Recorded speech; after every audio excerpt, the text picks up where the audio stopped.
И во текот на Втората светска војна големите сили не можеа да го избегнат македонското прашање.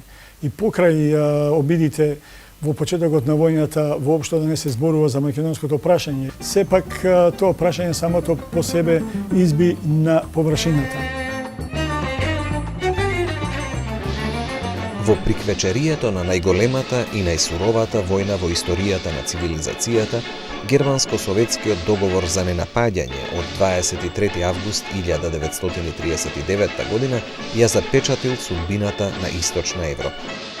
Пактот имал свое влијание и на преориентирањето на политиката на Коминтерната. Така се напушта универзалната политика на Народниот фронт, која се спроведувала од 1935 година, како групирање на сите демократски сили против фашизмот. Започнатата војна сега била прогласена за империалистички судир, а комунистите биле повикани војната да ја претворат во револуционерна пресметка со владеачките граѓански сили во сопствените земји. Се разбира дека истото се однесувало и на Кралството Југославија со хетероген национален состав.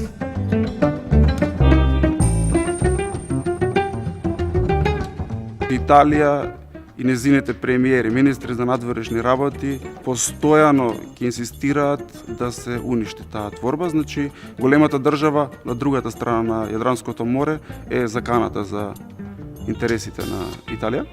И Италија ќе стори се, значи, поддржуваат национални нерешени прашања на Балканот, поддржуваат групи кои што се маргинализирани, односно се надвор од законот, како Усташкото движење, како Внатрешната македонска револуционерна организација, поттикнуваат одредени движења на албанците во составот на Кралството Југославија.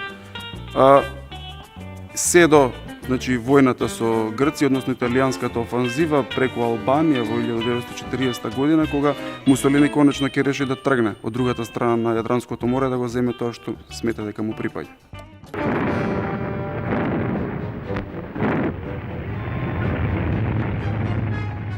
На 6 април 1941 година германските, италијанските и унгарските воени сили извршиле напад врз Кралството Југославија. За германците тоа била уште една лесна проверка на Блицкриг стратегијата. На 8 април Германија побарала воено-полициски сили од Бугарија за преземање на окупираната територија на Македонија од германските воени единици. Хитлер барал Бугарија со 3 дивизии да влезе во српската Македонија како окупаторска војска и да ја преземе администрацијата, за да се ослободат германските единици. За неколку дена Бугарија ја завршила окупацијата, а окупирала и дел од Македонија во рамките на Грција и добила излез на Егејско море. Така бугарските националисти го оствариле својот вековен сон.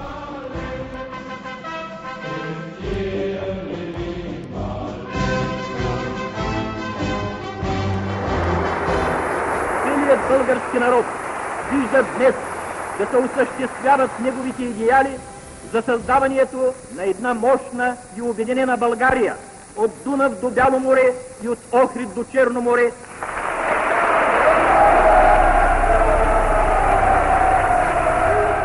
Не треба да чуди што веднаш по окупацијата на Грција и на Југославија владите на двете држави заминуваат во Лондон, кои што наоѓаат гостопримство во оваа држава и овде се калкулира со разни федерации, унии, конфедерации за по ослободувањето. Во тие идеи, како прва, беше југословенската и грчката влада да склучат унија позната како грчко-југословенска унија, во која што тие воопшто не калкулираа дека по војната ќе постои македонска држава или било каква форма на идентификација на македонците.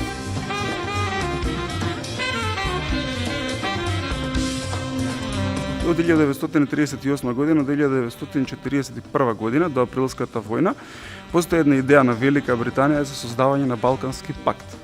Значи, тој Балкански пакт требал да ги содржи Југославија, Грција, Бугарија, Романија, Турција и требало да представува една спрега, значи една брана на продорот на германците на Балканскиот полуостров и кон Блискиот исток. По априлската војна, единствена политичка сила која застанала да се бори против нацифашизмот била Комунистичката партија на Југославија, што представувала континуитет на борбата на македонскиот народ за национална слобода, обединување и државност. Интересот на британската дипломатија за македонското прашање во текот на војната започнал од средината на 1943 година. Велика Британија ја гледала судбината на Македонија во задржувањето на статус кво, односно и после војната да остане состојбата од пред почетокот на војната. Но со промените кои се случиле во средината на 1943 година, со формирањето на Централниот комитет на Комунистичката партија на Македонија, на оперативните зони и со формирањето на слободните територии, а особено со успешните вооружени акции, во Британското министерство за надворешни работи почнале да пристигнуваат извештаи во кои со внимание се зборувало за појавата на македонските вооружени партизански групи.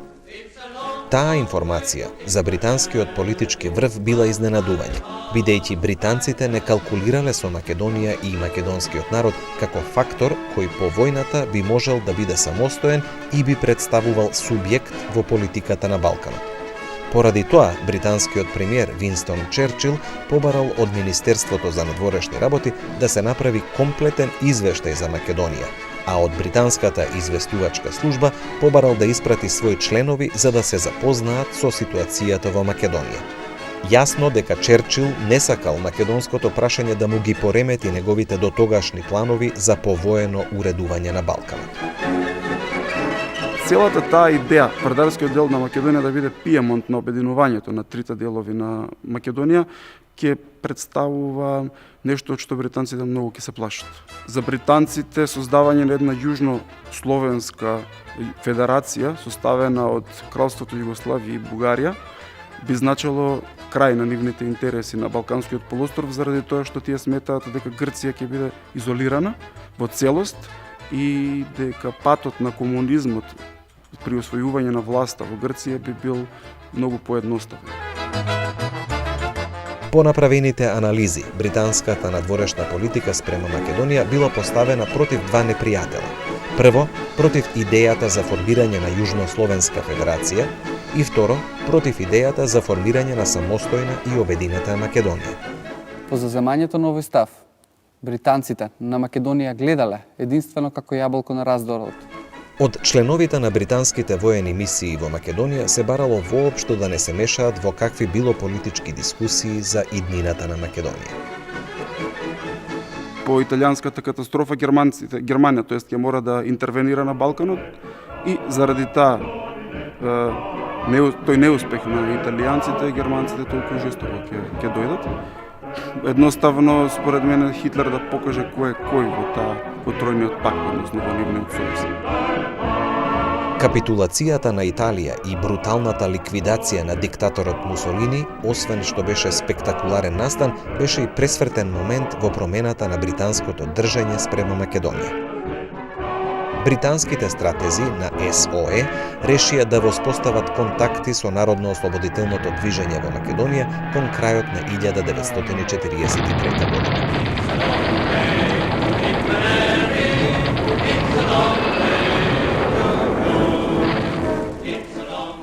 На територијата на Западна Македонија во тој период дојде до формирање на голем број партизански одреди, а на 11 ноември 1943 беше формирана и првата македонско-косовска народно-ослободителна ударна бригада.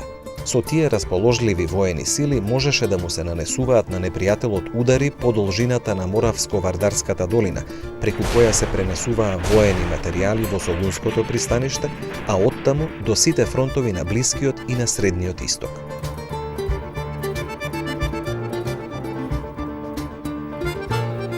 Македонските партизани се наметна како фактор кој што не можеше да остане незабележан од британските војни мисии кои што доваѓаа на територијата прво во Грција, а исто така и во Албанија.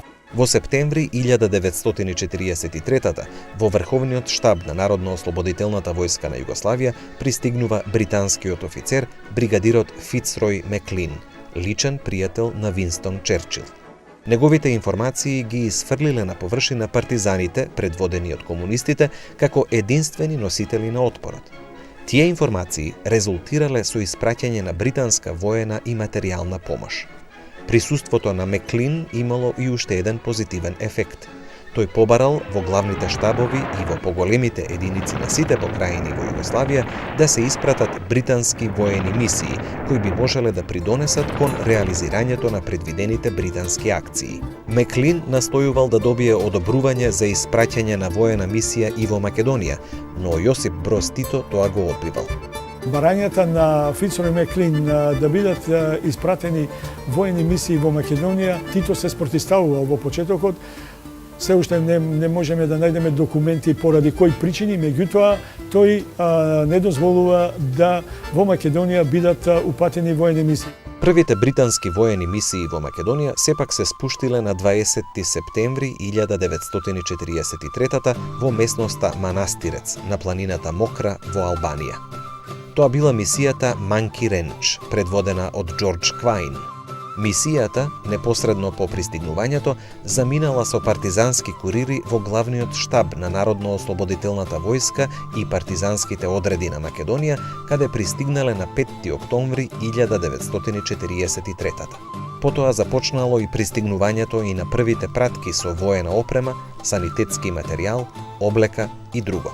Од тој момент па се до крајот на војната, членовите на британските воени мисии секојдневно ќе го запознаваат својот шеф Фицрой Меклин со состојбата во Македонија, а овој извештаите ќе ги препраќа до клонот на СОЕ во Кајро, кој по анализите ги препраќаше до главниот штаб на СОЕ во Лондон.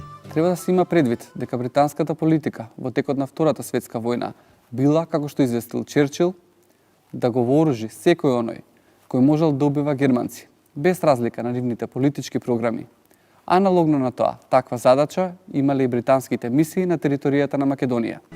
Според информацијата испратена до британскиот министер за надворешни работи Ентони Иден на 3 јануари 1944, најактивните региони на партизанското движење во Македонија се Охрид-Тетово, околијата на Прилеп, Тиквешијата и потегот северно и западно од Скопје.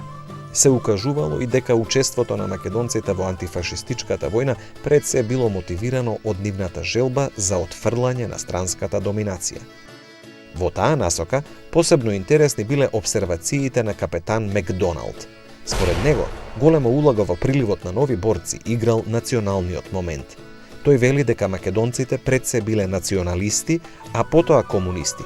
Остварувањето на тие цели, според него, ги обединува сите струи на политички мислења и сите класи во Македонија во партизанското движење, нагласувајќи дека освен партизанското движење не постоело никакво друго политичко движење во Македонија. По информациите дека во Македонија постои движење кое што се бори за формирање на самостојна и обединета независна Македонија, Черчил веднаш побара од известителните служби да направат истражување за историјата на македонскиот народ. Вториот извештај заслужува особено внимание. На 16 септември 1943 Патрик Хачисон Еванс бил спуштен во Западна Македонија, во делот на Македонија во рамките на Грција, како британски офицер за врска. Од неговиот извештај недвосмислено произлегувал заклучокот за неочекуваниот солиден славомакедонски карактер на областа во која престојувал Еванс и дека западно-македонското словенско население е значително поголемо од она што беше представено во грчките официјални податоци. Во извештајот исто така недвосмислено се потенцирало дека политичкото движење на локалните словени не било во корист на Бугарија, туку за една независна Македонија, и дека неговата надворешна поддршка доаѓа од југословенска Македонија, а не од Бугарија. Следувал многу логичниот заклучок дека односното население не е одсечено од неговите браќа во Источна Македонија, туку обединето со нив преку природниот пат низ Битолскиот теснец и одсечено само со државната граница. Уште поголемо вознемирување предизвикала и констатацијата дека еден слободен и фер плебисцит би бил според сите верувања на штета на Грција.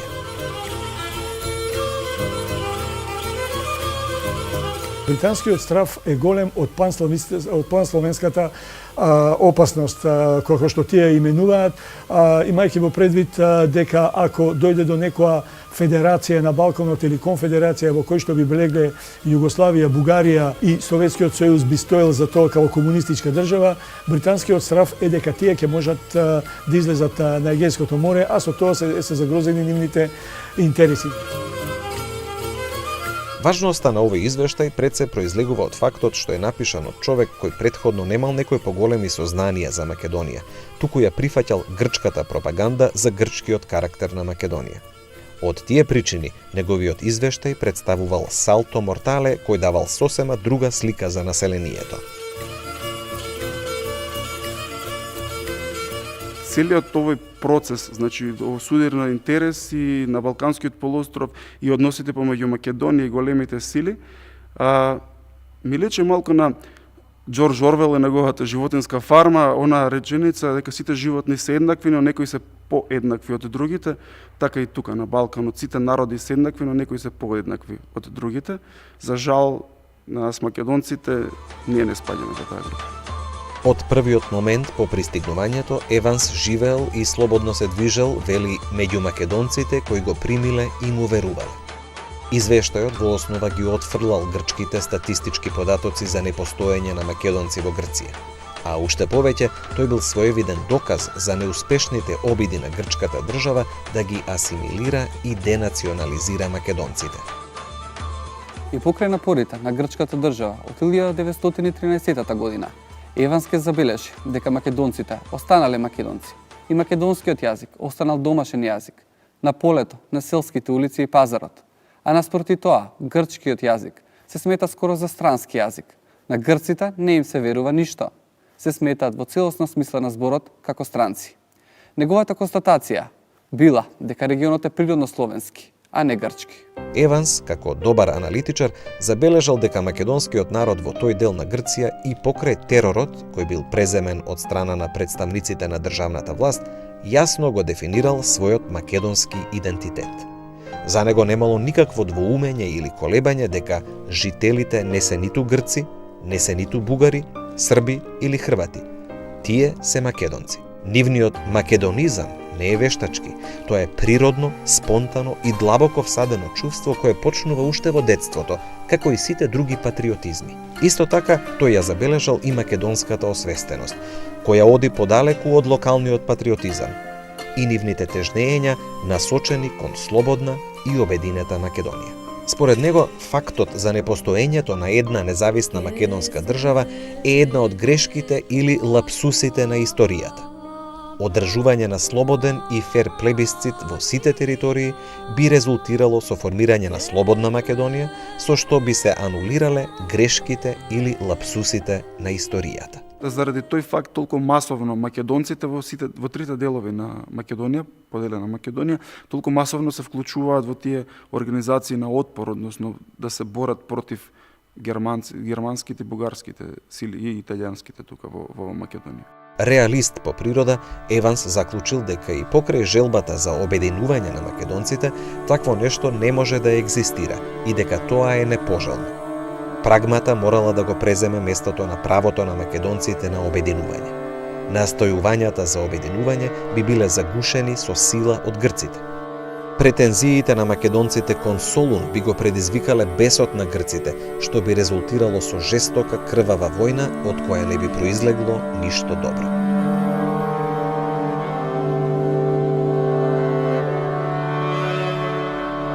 По анализата, извештајот им бил отстапен на експертите од јужниот оддел при британското министерство.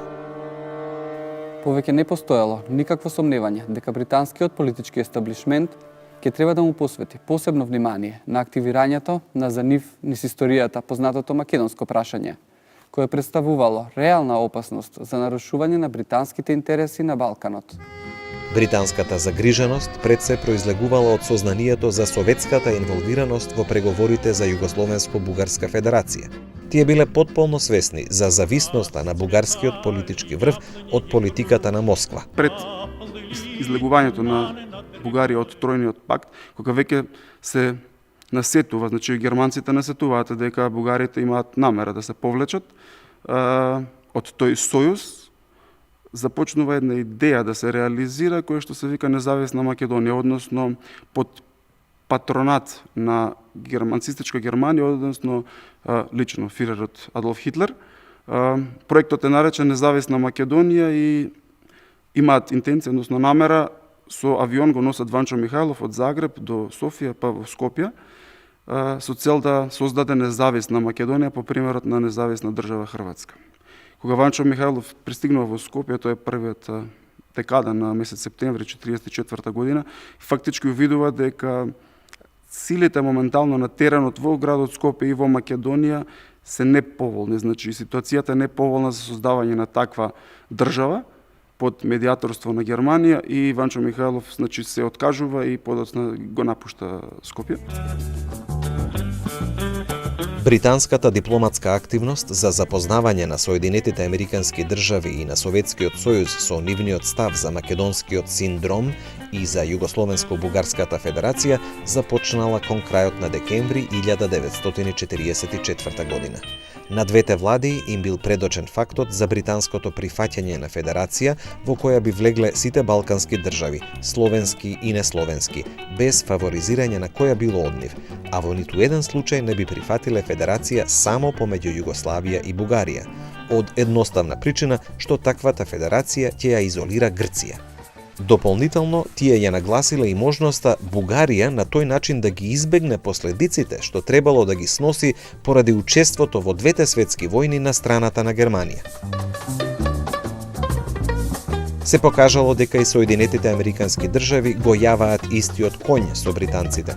Ставот на САД бил дека предвоените граници на Југославија, Бугарија и на Грција во однос на македонската територија мораат да се сметаат за правни граници.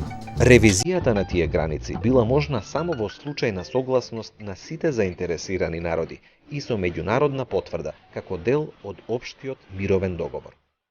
САД со ништо не му го оспорувале правото на македонскиот народ на територијата на југоисточна Југославија да има извесен автономен карактер во рамките на Југославија, но сметале дека не постои легитимна основа за кое и да е барање на Македонија за територија што е во рамките на Грција.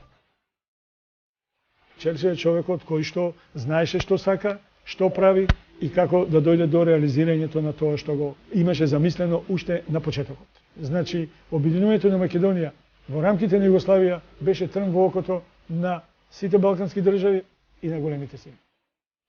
Во однос на прашањето за отстапување на делот од Македонија во рамките на Бугарија на Федерална Македонија, Министерството за надворешни работи на САД немало никаков приговор, ако таквото решение одело во прилог на мирот, стабилноста и општата благосостојба на регионот. Но тие сметале дека не треба ништо да се прејудицира пред да се донесе општото решение врзано за Бугарија како непријателска земја.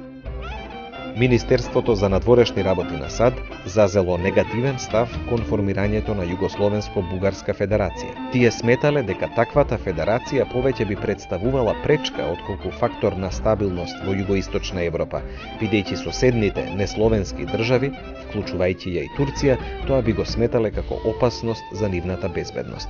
На конференцијата на Јалта од 4 до 11 февруари 1945 година македонското прашање не било поставено на дневен ред, ниту на седниците на големите тројца, ниту на состаноците на министрите за надворешни работи.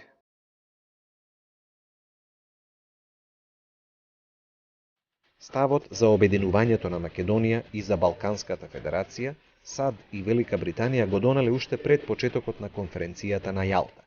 Во однос на Македонија, САД се приклониле кон британскиот став за признавање на македонската држава како федерална единица во Федеративна Југославија, оставајќи ги македонските делови од Грција и од Бугарија на овие земји.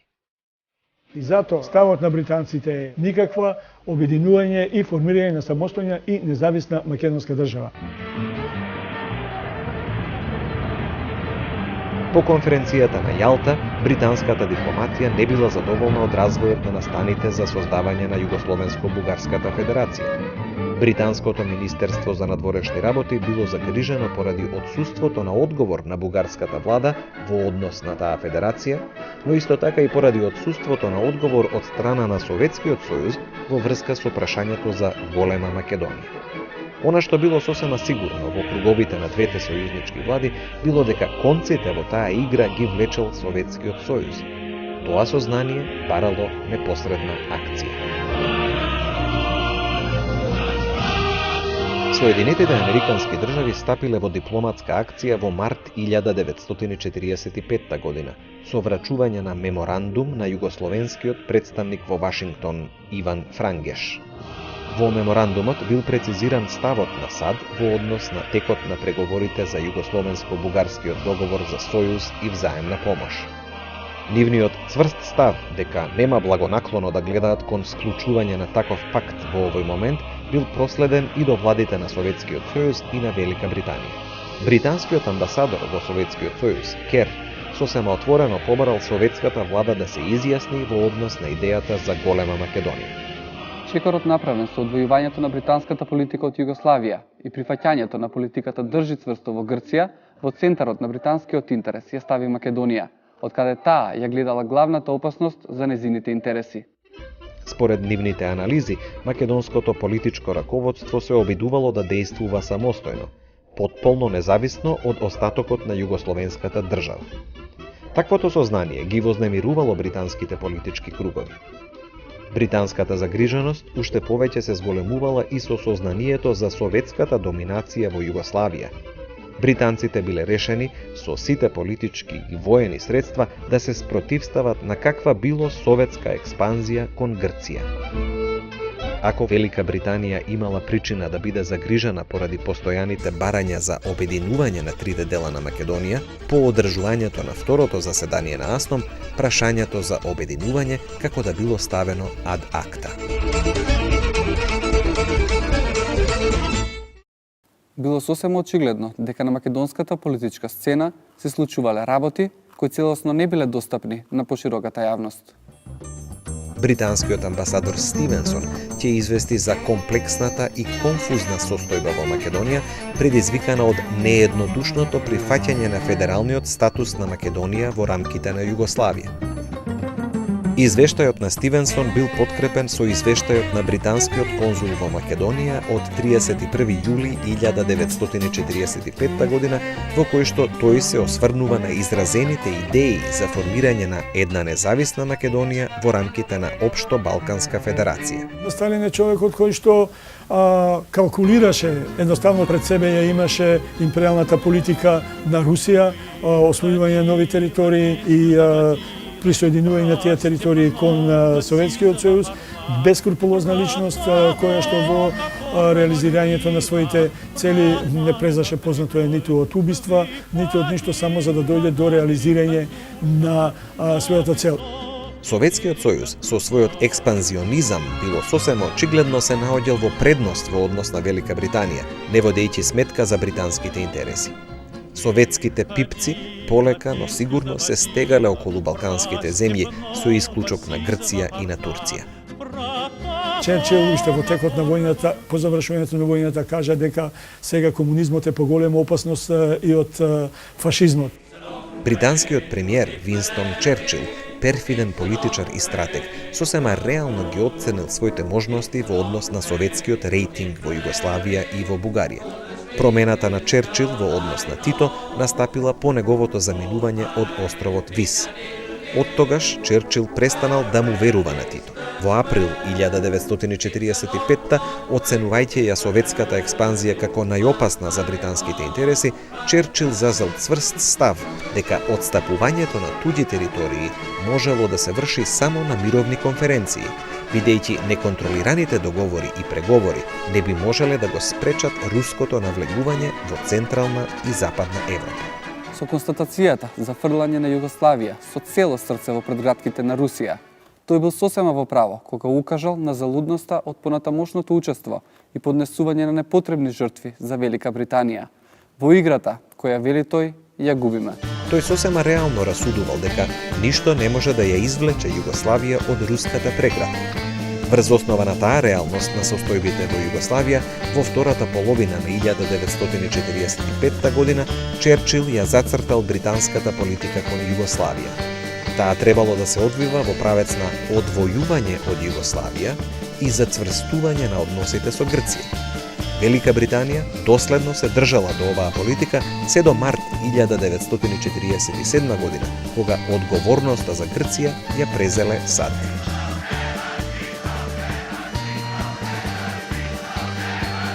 Идеалната политика имаат само оние доле кои што не знаат што се случува горе.